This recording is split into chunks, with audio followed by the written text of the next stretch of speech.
Scott Robbins. I'm the CEO of Scott Robbins Companies. I think higher interest rates. It's mortgages go up. The cost of everything goes up when interest rates go up. I mean, personally for me, they've been at such historically low rates. I've been in business for 30 years, and I have personally never seen them at this low level in my entire life. So for me, this is a little uncomfortable and unusual that they are so low. I think a higher interest rate environment would indicate a healthier business environment. We just don't want interest rates to go too high or get out of control. And usually that's because of inflation or market forces of that sort. So like interest rates have a good historical level that would indicate that the economy is healthy. Right now, for me, it's almost at an uncomfortably low level. Although I like it, I enjoy it. It's great for my business. Well, it's been a labor of love on Espanola Way. It was, Espanola Way is a special street. The problem with Espanola Way are there are very few owners, so we don't really have a big voice in the city. It's usually Lincoln Road or Ocean Drive that get all of the city's capital and all the city's focus. So it took us 6 years to get the city focused on Espanola Way. We had our plans done many, many years ago. And finally, we were able to get the city commission to understand our vision of a beautiful pedestrian walkway, safe and secure. It had fallen into disrepair over the last 20 years. So it was a long time in coming. You can see the results of the $2.5 million that the city spent. It's a fraction of what the city spends on, let's say, an Ocean Drive or a Lincoln Road. But the impact is huge because Espanola Way is really an authentic tourist destination, and everyone that comes here loves it. Espanola Way is attached to Washington Avenue. It's our inlet to Espanola Way. So Washington Avenue has been on the radar of the city and the city commission for a number of years now. Washington Avenue has been the focus of a Washington Avenue task force where they have changed zoning codes, allowed for different size units, micro units, hotel units. There was a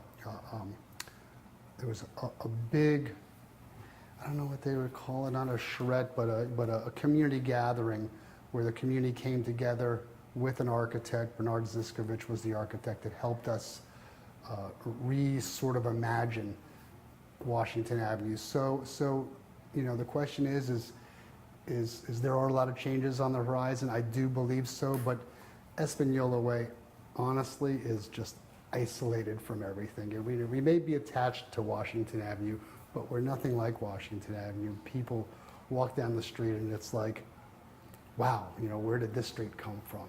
And the people on Espanola Way, the proprietors, the shopkeepers, the restaurateurs, everyone realizes how special and how important this street is.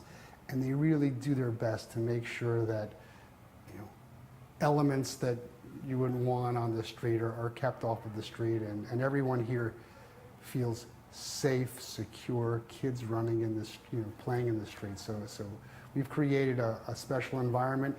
I would say that we're really not attached to anything. It's kind of like you want to go to Espanola Way, you go to Espanola Way, then you leave. We don't build condominiums. We don't build large-scale buildings. For us, it's really about neighborhoods. We like low-scale, human scale areas, human scale buildings. I never want to build a skyscraper. I've never built a condo. I just, those sorts of buildings for me are kind of cities within themselves. And for me, it's just, I don't get professional pleasure out of building, a monument to myself in terms of a building. For me, it's about creating a place where people love to go, love to be, feel like human beings. They enjoy the sun and the air and everything that Miami has to offer. So for me, it's really about neighborhood-oriented development projects. Usually we'll work with a bank. Typically it's, we work with local banks for a certain amount of our capital. For the most part though, I deal with partners that are like-minded to me, partners that understand the process of changing these things, and sometimes it takes a little longer than at other times. For me, it's really usually never institutional partners. It's usually people like me that are like-minded, that have the capital to invest and understand where it is we want to go with our developments. Well, I could tell you that we are excited about the Wynwood.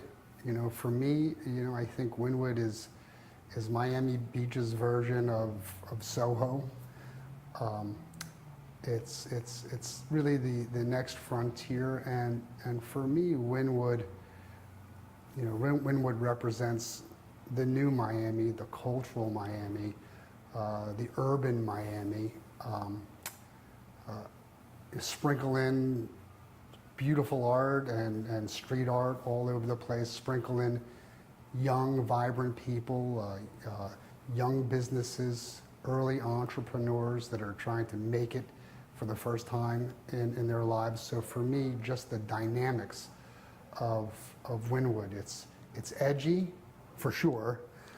If you go down there, you'll know what I'm talking about. But so is South Beach when we started. You didn't know what you were going to find when you turned the corner. And the same thing really is happening in Wynwood. And I think the center of gravity has definitely shifted from Miami Beach to Miami. And Wynwood is one of the reasons why that center of gravity has shifted. And I think it has shifted a lot across the water. So we have an exciting project. We think it's different. We think it's cutting edge. It's going to be a hotel product that will be cool, hip. It's not going to be, a Marriott Courtyard or a Hyatt this or a Hilton that. It's going to be a very cool, hip operator. We're talking to someone specifically. I don't want to talk too much about it now because we're still in the early stages. But it's going to be a different kind of product that we think will resonate in Wynwood, and specifically in Wynwood.